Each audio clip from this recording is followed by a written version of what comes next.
আমার শাশুড়ি রোজ রাতে চুরি করে খাবার খায়। একদিন দুই দিন যদি হতো তাহলে ব্যাপারটা স্বাভাবিক ছিল, কিন্তু প্রতি রাতে যখন খেত বিষয়টা আমাকে ভাবাল। আমার নাম ইতু, আমি এই খন্দকার বাড়িতে বউ হয়ে এসেছি প্রায় 7 দিন হলো, কিন্তু বিয়ের তৃতীয় দিন থেকে দেখতেছি আমার শাশুড়ি রোজ রাতে চুরি করে ফ্রিজ খুলে খাবার খায়। আবার বারবার চারদিকে দেখছেন যে তাকে কেউ দেখছে কিনা। আমি দেখে মুচকি হাসলাম আর চলে গেলাম, কিন্তু পরের দিনও দেখলাম একই ঘটনা। এভাবে 4 দিন হয়ে গেল, দেখি উনি রাতে শুধু লুকিয়ে লুকিয়ে খাবার খাচ্ছে, অথচ উনি তো সবার সাথে বসে পেট ভরে ভাত খায়। মনের মধ্যে অনেক প্রশ্ন জেগে উঠলো, তাই অত কিছু না ভেবে ভাবলাম যে শাশুড়িমাকে সরাসরি জিজ্ঞাসা করব যে উনি কেন এমন করে। আর মানুষের তো ক্ষুধা লাগতেই পারে, তাই বলে এইভাবে লুকিয়ে খাবার খাওয়ার কি আছে। দিনগুলো বেশ ভালোই যাচ্ছিল, তবে সেই রাতের দৃশ্যটা আমার মনে খুব খটকা লাগছিল। অবশেষে এই কথাটা আমার বড় জায়ের কাছে বলেই ফেললাম। ভাবি আমার কথা শুনে মুচকি হেসে একটা দীর্ঘশ্বাস ফেলে বলল, ওটা আসলে খাওয়ার জন্য না ইতু, আমার শাশুড়ি একটা অসুখ আছে, ওটা বাইরে থেকে বোঝা যায় না। ডাক্তাররা বলছে এটা নাকি ফুড অ্যানজাইটি, মানে খাবার শেষ হয়ে যাবে এই ভয়ে লুকিয়ে লুকিয়ে খাবার খেয়ে ফেলা। অথচ উনি কিন্তু আসলে কিছুই খান না,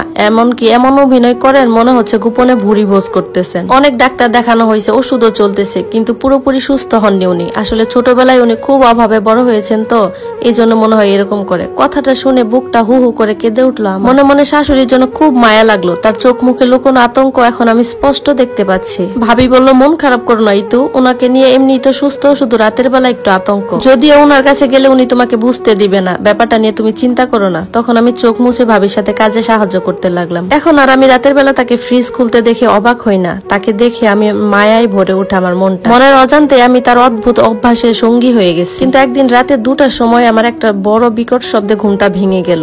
চুপি চুপি রান্নাঘরের দিকে এগিয়ে গেলাম, গিয়ে দেখলাম ফ্রিজের দরজাটা খোলা, ফ্রিজের আলোয় চারদিক ছড়িয়ে পড়ছে। তবে আজকের দৃশ্যটা অন্য দিনের চেয়ে একটু ভিন্ন। আমার গা ছমছম করতে শুরু করলো। শাশুড়ি মা আজকে ফ্রিজ থেকে খাবার বের করে খাবার খাচ্ছেন না, বরং ফ্রিজটা সরিয়ে হাত দিয়ে পিছন থেকে ঠেলে কিছু একটা বের করার চেষ্টা করছেন। আমি চুপ করে দাঁড়িয়ে সব দেখতেছিলাম। তার চোখে মুখে এক ধরনের আতঙ্ক আর চরম ব্যস্ততা বোঝা যাচ্ছিল। কিছুক্ষণ পর উনি ফ্রিজটা সরিয়ে একটা গহ্বরের মতো জায়গা বের করলেন। আমি চোখ কুচলে একটু একটু করে দেখতে পেলাম সেখান থেকে তিনি একটা টিনের বাক্স বের করলেন। বাক্সটা খুলতে খুলতে উনি কাঁপতেছিলেন। আমার তো নিঃশ্বাস বন্ধ হয়ে যাওয়ার অবস্থা। ভেতরে কোনো খাবার নয়, বরং এক টুকরা কাপড় যেটা শুকনো রক্তে ভেজা ছিল। একটা ছোট ছুরি ছিল মরিচা পড়া, আর একটা হচ্ছে কাগজপত্র। শাশুড়ি কাপড়ের টুকরোটা বুকে চেপে ধরে অদ্ভুত স্বরে কেঁদে উঠলেন। আমি কাউকে এই কথা বলিনি, আর বলতেও পারবো না। বুক ধরপড় করতে লাগলো। আমি জানি এখনই আমাকে সরে যেতে হবে, কিন্তু পা যেন মাটিতে জমে গেল। হঠাৎ শাশুড়ি আমার দিকে তাকালেন। ফ্রিজের আলোয় তার চোখগুলো অন্ধকারে জলজল করছিল। এই তো, হঠাৎ তুমি এখানে? আমার গলাটা শুকিয়ে যাচ্ছিল, কথাই বের হচ্ছিল না। তারপরও সাহস করে বললাম, মা এগুলো কি আপনার কাছে, আর আপনি এত রাতে এখানে কি করছেন? উনি বললেন, তোমার দেখে আমাকে নিয়ে খুব আগ্রহ, কতবার তোমাকে না করছি আমাকে নিয়ে পড়ে থাকবা না, কত ইঙ্গিত দিয়ে বুঝিয়েছি, কিন্তু তুমি তো সেই বুঝার পাত্র না। আজ পর্যন্ত এবারে একটা লোক আমাকে জিজ্ঞাসা করার সাহস পায়নি যে এই বাক্সে কি আছে, কিন্তু তোমাকে তো জানতেই হবে তাই না? কি জানতে চাও তুমি, বলো। শাশুড়ি মা হা হা করে হেসে উঠে বললেন, তাহলে শোনো, তোমার শ্বশুর মানে আমার লাবিব আর হাবিবের বাবা, যাকে আমি ভালোবেসে বিয়ে করেছিলাম, সেই মানুষটা কোনোদিন আমার ছিল না ইতু। আমি বউ হয়ে তার ঘরে থাকার পরেও সে পরনারীতে আসক্ত ছিল। সে ছিল একজন দুশ্চরিত্র লোক। আমি আমার 2 ছেলের মুখের দিকে তাকিয়ে দিনের পর দিন সব সহ্য করে গেছি, কিন্তু সেই দিন আমার সব সহ্যের সীমা পার হয়ে যায় যেদিন দেখতে পাই যে আমার স্বামী আমারই বোনের সাথে খারাপ সম্পর্কে লিপ্ত আছে। আমার সামনে আমার স্বামী আর আমার বোন, ছি ছি, কি নোংরা খেলায় মক্ত ছিল। কথাগুলো বলতে শাশুড়ির গলা একদম ভেঙে গেল। মনে হচ্ছে তার বুকের ভেতরটা দুমড়ে মুচড়ে যাচ্ছে। আমি সহ্য করতে পারছিলাম না, তখন মাথাও কাজ করছিল না। কি আর করার, দৌড়ে চলে গেলাম রান্নাঘরে। তারপরে এখান থেকে এই ছুরিটা নিয়ে কি আর করলাম, ওদের বুক বরাবর বসিয়ে দিলাম। ওদের সেই চিৎকারের আওয়াজ শুনলে আমার এখনো শান্তি লাগে। আমি তখন প্রশ্ন করলাম, কেউ কিছু জানতে পারেনি? না, কেউ কিছু জানতে পারেনি। তখন আমাদের বাড়ির কাজ চলছিল, আর এই রান্নাঘরের উপরে ওদেরকে আমি পুঁতে দিয়েছিলাম, ওদের উপর তুলে দিয়েছিলাম দেওয়াল। তখন থেকে প্রতি রাতে ভয় পেতাম যে যদি আমাকে ওরা আবার ঘুরে এসে আমার ক্ষতি করে, তাই ফ্রিজ, খাবার এসবের আড়ালে এসে রাতের বেলা ওদেরকে পাহারা দেই, যাতে ওরা ফিরে আসতে না পারে। এরপর উনি বললেন, এই ব্যাপারগুলো তো কেউ জানতো না, আজকে তো তুমি জেনে গেলে, তাহলে আমার কি হবে ইতু? পুলিশ আমাকে ধরে নিয়ে যাবে? না, সেটা তো আমি হতে দিব না। এই কথা বলে ওনার হাতে যে ছুরিটা ছিল সেটা উঁচিয়ে আমাকে মারার চেষ্টা করলেন। আমার উপর উনি ঝাঁপিয়ে পড়লেন। আমি তো আতঙ্কে চোখ বন্ধ করে মনে মনে ভাবলাম, আজকে মনে হয় আমার শেষ দিন। এর মধ্যেই দেখি আমার হাজবেন্ড সেখানে এসে হাজির। হাবিব তখন অনেক কষ্ট করে মায়ের হাত থেকে ছুরিটা সরাতেই ভাবিকে বলল, ভাবি তাড়াতাড়ি ইনজেকশনটা দাও, ডাক্তার বলছে মায়ের যখন এরকম অবস্থা হবে তাড়াতাড়ি ইনজেকশন দিয়ে দিতে। এরপর ভাবি এসে মাকে ইনজেকশনটা দিয়ে দিলেন। মুহূর্তের মধ্যেই মা শান্ত হয়ে মাটিতে লুটিয়ে পড়লেন। আমার তো খুব ভয় হচ্ছিল, কি হচ্ছে কিছুই বুঝতে পারছিলাম না। হাবিব আমাকে জিজ্ঞাসা করলো, তুমি এত রাতে এখানে কি করছো? তখন আমি কাঁপতে কাঁপতে পুরো ঘটনা খুলে বললাম। বললাম। তখন সে বলল, শোনো মা, ডাক্তার বলেছে মায়ের সিজোফ্রেনিয়া নামে একটা রোগ আছে। এটা এক ধরনের মানসিক রোগ, যেখানে মানুষ বাস্তব আর কল্পনার পার্থক্য করতে পারে না। মা যেগুলো বলেছে এগুলো সবই তার কল্পনা, এগুলোর একটাও সত্যি না। আসলে বাবা যখন অ্যাক্সিডেন্ট হয় এগুলো তো মানতে পারেনি। এরপর তার বোনেরও অ্যাক্সিডেন্ট হয়, যেটা তিনি কোনোভাবেই মানতে পারেনি। মা মনে মনে ভাবে যে বাবা নাকি মাকে ঠকিয়েছে। এসব কল্পনা করে করে নিজে শান্তি নেয়। এরপর আমি মনে মনে ভাবি যে মা তো আসলে দোষী নয়, আমার যতটা সম্ভব সবটা দিয়ে আমি আমার মায়ের সেবা করে তাকে সুস্থ করে তুলবো। সেদিন থেকে আমি আমার শাশুড়ি মায়ের দিকে নতুন চোখে তাকাতে শুরু করলাম। তার আচরণে এখন আর ভয়ের কিছু দেখি না। ওনাকে দেখে মায়া লাগে। এরপর দিন যায়, মাস যায়, ওনাকে ঠিক মতো ওষুধ খাওয়াচ্ছি, যত্ন নিচ্ছি, সবই করছি। এভাবেই আমার সংসার জীবনের 6 মাস কেটে যায়। একদিন আমি আর হাবিব একটা দাওয়াতে গেছিলাম। দাওয়াত থেকে ফিরতে অনেক রাত হয়েছে। ওই সময় নর্মালি বাসা সবাই ঘুমায়। আমি একটা এক্সট্রা চাবি দিয়ে ঘরে ঢুকলাম। ঘরে ঢুকতেই দেখি রান্নাঘরে ফ্রিজটা সরানো। মনের ভেতর একটা খটকা লাগে যে ফ্রিজটা কেন সরানো। আর আজকে যতটুকু দেখলাম এতে মনে হলো যে শাশুড়ি মা যদি সরায় তাহলে মানে এতটুকু সরায় না, অন্যরকম আছে। ফ্রিজের গোড়ায় গিয়ে দেখি একটা ছোট্ট নকশা করা কাঠের বাক্স। আমি কিছু আর না ভেবে বাক্সটা নিয়ে রুমে চলে যাই।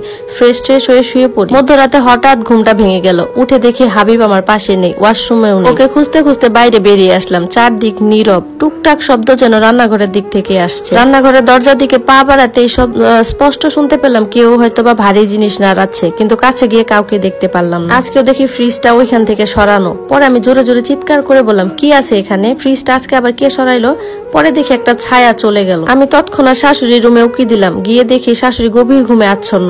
তখন ভাবলাম তাহলে কে রান্নাঘরে কে যায়, আর হাবিবি বা এত রাতে কোথায় গেল? এসব প্রশ্নের পাহাড় মাথায় যখন জমতে লাগলো তখন দেখি পিছন থেকে একটা শক্ত ঠান্ডা হাত আমার মুখটা চেপে ধরলো। নিঃশ্বাস নিতে পারছিলাম না। ছাড়ানোর অনেক চেষ্টা করলাম, সেটাও পারছিলাম না। ওই মুহূর্তে কারো পায়ের আওয়াজের শব্দ শুনে আমাকে ধাক্কা দিয়ে ছাড়িয়ে ছায়াটা চলে গেল। জোরে জোরে হাঁপাচ্ছিলাম। আমাকে নিচে এই অবস্থায় দেখে আমার স্বামী এসে বলতেছে, কি অবস্থা, তো তোমার কি হয়েছে, এভাবে হাঁপাচ্ছ কেন? তুমি এখানে কি করছো? আমি বললাম, আমি তো তোমাকেই খুঁজতে এখানে এসেছিলাম। আর তুমি কোথায় ছিলে? হাবিব বলল, ঘরে তো নেট পাচ্ছিল না, একটা জরুরি ফোন ছিল, এই জন্য আমি বাইরে গেছিলাম। হাবিব চলে যেতে মনে মনে ভাবলাম ওকে আমার থেকে কিছু লুকাচ্ছে, আর এত রাতে কিসেরই বা ফোন ওর কাছে। কথাগুলো ভাবতে ভাবতে হাঁটতে গিয়ে দেখি পায়ের নিচে একটা কানের দুল। আর এটা তো সেই কানের দুল। আমি যা ভাবছি তাহলে কি তাই? পরের দিন সকালে রান্নাঘরে গিয়ে ভাবিকে বললাম, ভাবি এই কানের দুলটা কি আপনি চিনতে পাচ্ছেন? তখন ভাবি দেখে বলল, আরে হ্যাঁ, এটা তো আমারই, কিছুদিন আগে হারিয়ে গিয়েছিল। আমি বললাম, কিভাবে হারাইলো? তখন উনি আর কিছু বললেন না। আমিও চুপ করে ওখান থেকে চলে এলাম। ভাবি আমাকে ডাকলো, কিন্তু আমি শুনলাম না, কারণ কালকে আমাকে যে চেপে ধরেছিল তার হাতটা ভাবির হাতের মতো না, একটু বয়স্কদের হাত, আমার শাশুড়ির মতো। হাতের আঙুলে একটা তিল ছিল, এদিকে আবার শাশুড়ির হাতের তিল নেই। কে হতে পারে? এসব প্রশ্ন আমার মাথায় ঘুরতে থাকে। কথাগুলো ভাবতে ভাবতে রুমে আসতে শাশুড়ির সাথে ধাক্কা লেগে শাশুড়ির হাতে চায়ের কাপ ছিল, সেটা পড়ে গেল। সেটা তুলতে আমি লক্ষ্য করলাম ওনার হাতে তিল। কি আজব, সকালে ওনার হাতে এই তিলটা ছিল না, তাহলে এই তিলটা আসলো কোথা থেকে? এরপর আমি ওনাকে রেখে দৌড়ে শাশুড়িমার ঘরে গেলাম। গিয়ে দেখি উনি সেখানে দিব্যি ঘুমাচ্ছে। তাহলে বাইরে যাকে রেখে এলাম উনি কে? তার মানে কি আমার শাশুড়ি 2 জন? সেখান থেকে আমি দৌড়ে আমার রুমে চলে গেলাম। ওই যে বাক্সটা পেয়েছিলাম সেটা খুললাম। খুলে মুখে অনেকটা হাসি ফুটে এলো। মনে হচ্ছে অনেকটা রহস্যের সমাধান করতে পারছি। তবে আরেকটা কাজ আছে, সেটা হচ্ছে শাশুড়ি মায়ের ঘরটা সার্চ করা, আর সেটাও হয়তো সময় মতো আমি করে ফেলবো। 2 দিন ভেবেচিন্তে অনেক পরিকল্পনা করলাম। এরপর পরের দিন হাতে তিল ছাড়া যে শাশুড়ি মা আছে ওনাকে কিডন্যাপ করলাম, করে আমার বাপের বাড়ি দিয়ে আসলাম। আমার ভাই এসে নিয়ে গেছে। এরপর শুরু হলো আসল খেলা। আমার নকল শাশুড়ি সারাদিন প্রচন্ড বিচলিত মনে হলো। মনে হচ্ছে উনি খুব গুরুত্বপূর্ণ কিছু হারিয়ে ফেলেছে। তবে একটা বিষয় অদ্ভুত লাগলো, আমার ভাসুর মানে লাবিব সাহেবকেও প্রচন্ড অস্থির লাগছে। আমি সবকিছু জেনে শুনেও না দেখার ভান করে থাকলাম। রাতে খাওয়া দাওয়া শেষ করে শাশুড়িকে ওষুধ খাওয়াতে চাইলাম, উনি কোনোভাবে খেতে রাজি না। এজন্য আমি হাবিবকে ডাকলাম। সে এসে যখন ট্রাই করলো উনি একদমই রেগে গেলেন। রেগে গিয়ে হাতের পাশে কাঁচের গ্লাস ছিল, সেটা দিয়ে আমার বরকে আঘাত করতে লাগলেন। আমি হাবিবকে সরিয়ে নিলাম আর মুহূর্তের মধ্যে ইনজেকশনটা শাশুড়ি হাতে পুশ করে দিলাম। তখন উনি অজ্ঞান হয়ে মাটিতে পড়ে গেলেন। এতক্ষণে বাড়ির সবাই চলে আসছে। ভাই ভাবি এসে বলতেছে, কি রে হাবিব, মায়ের কি আবার সমস্যা হয়েছে? তখন হাবিব আমাকে বলতেছে, তুমি মাকে কি ইনজেকশন দিলে, এই তো মা এমন হয়ে গেল কেন? আমি তখন বললাম, তেমন কিছু না, শুধু জ্ঞান হারানোর ইনজেকশন দিছি।